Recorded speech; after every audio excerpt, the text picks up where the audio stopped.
Welcome to Man Does Tech, where I solve the problems you didn't even know you had.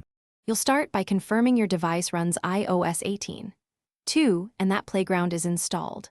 Once done, sign in with your Apple ID so projects can sync to iCloud. This prevents lost work. Next, enable microphone and camera permissions for interactive demos and AR features, and confirm background app refresh for live updates. Make sure device storage has space for assets and that low power mode is off so performance is consistent. Now open Playground to create your first scene. You'll now build your scene. Start a new Playground project and choose the template that matches your goal, whether coding, R, or prototyping.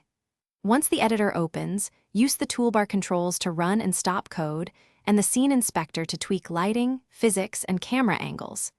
Import assets by dragging them in or selecting from the Files app. Organize them into folders for reuse.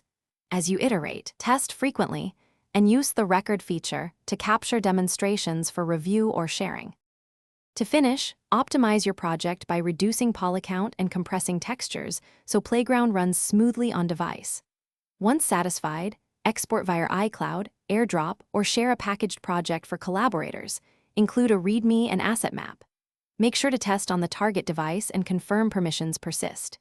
If you encounter crashes or frozen scenes, clear Playground's cache, restart the app and device, and reinstall if problems persist. If syncing fails, toggle iCloud and re-upload the project to resolve conflicts.